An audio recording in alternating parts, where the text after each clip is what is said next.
what most people want to do when they go to college, that you know are bright and ambitious. They want to go get paid to think, whether that's via being in the medical profession or being an attorney or a few other of the professional industries, you know, CPA, whatever. They want to get paid because they're smart people and they're good at what they do.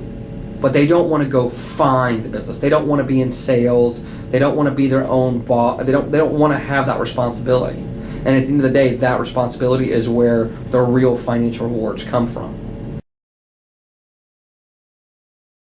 So in the fall of 2010, I decided I was going to open up my own law firm and try to make it on my own. I understood a few principles about how to get business in and how the legal industry works. I had been around enough in the area that I knew enough people, and so I started working. So I learned very quickly that it's fun to own your own law firm. It's very entertaining. It's fun to be the guy in charge and the guy that makes the decisions on things, but at the same time, it's terrifying. As you go about and have your own law firm, there's a lot of things that you have to be scared of. You don't know where the next paycheck's going to come, or the next client.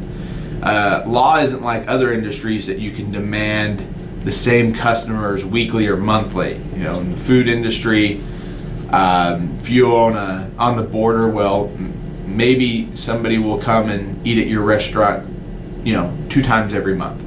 So you know these certain people that you have to keep happy.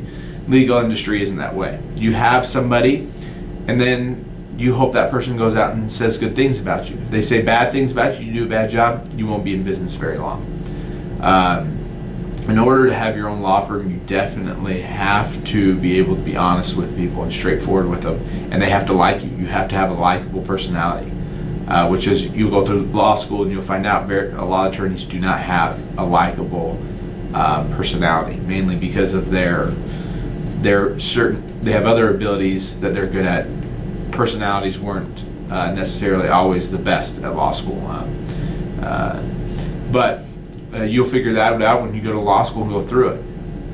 But starting your own law firm is very difficult, and so I'm going to go through and I'm going to kind of show you what it looks like and what it's like.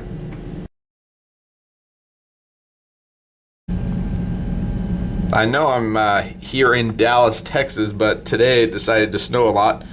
And granted, you look at it and go, wow, you know, Dallas, Texas has this, you know, and that's ice on the ground right there. It rained like crazy last night. You think about it and go, wow, this is nice. You have a free day, but days like this terrify me because I had 3 appointments today and all 3 canceled. And I can't afford to have people cancel on me. I need people to come in and get things done. So you look around and see this is not a good day, and it's kind of freed up my time to make this video so I can kind of show you what this is like. This is my paralegal's office, and Gary will switch off and use this office every once in a while. As you can see, our filing cabinets and our desks are in here. This was a hard move to make. I had to make the decision about growing or staying small with just myself, and that was a very difficult decision to make because this office and all this stuff added a significant expense onto what I was doing. But my schedule was filling up and I needed help on things, and Gary came by and said, hey, I'm interested in contracting with you and doing things with you. And I had to look at it and go, I can't do this all out of one office. I have to get one more office. And so this is kind of what it looks like. I mean, is it fancy? I mean, it's nice, but you know, when you walk into it, it doesn't look like the expensive law firms stuff. Here's my office. This is my desk. This is my tower of books that I always stack up.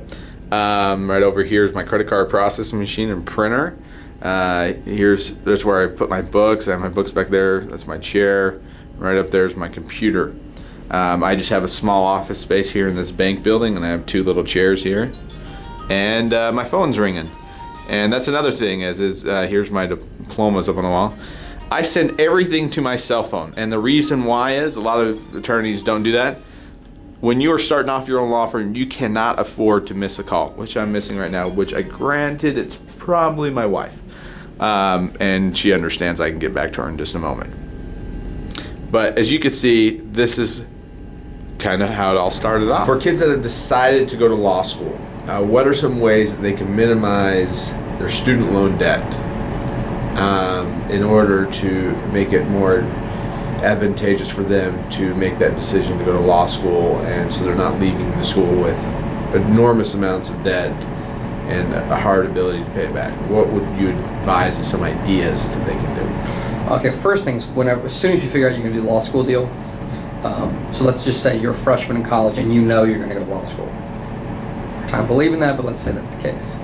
Even if whatever, whether it's by scholarships, by parental generosity, whatever situation you're in, and of course you already might be needing loans just to go to undergraduate, but if by chance you're in a financial situation where you're kind of okay, doesn't matter. You need to now go get a job just for the explicit purpose of saving for law school. So even if you can afford undergraduate, you now need to get a job if you don't have one to put away for law school. Now, assuming that either you already have a job or undergraduate is still a stretch, the second thing you need to do is you need to really look at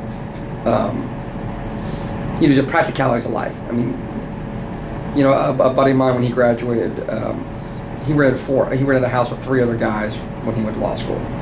So he had a nice, a nice lifestyle, I guess. It was a nice home, but it cost him like $400 a month, or $500 a month for utilities. Mm-hmm. So things like that, just practical solutions, and then probably the most important thing as far as actual, the outcome and the amount of debt you're going to take on versus the value you're going to get for that debt is really where you go to school, and the kind of law you want to practice, where you're going to school, and where you expect to be employed. We were talking about this, and if you want to be an attorney in Texas, UT's a great law school, but so is Baylor, so is Texas Tech, and Texas Tech's significantly cheaper than Baylor or SMU. So if you look around, you're not gonna. I guess it'd be hard to make the argument that I got a good job in Dallas as a graduate of Baylor University's law school that I would not have gotten with a similar GPA and similar resume that I wouldn't have gotten had I been a graduate of Texas Tech law school. Now, obviously, if you want to go get a job in California, it's possible. A Harvard degree is going to go farther than a Texas Tech degree.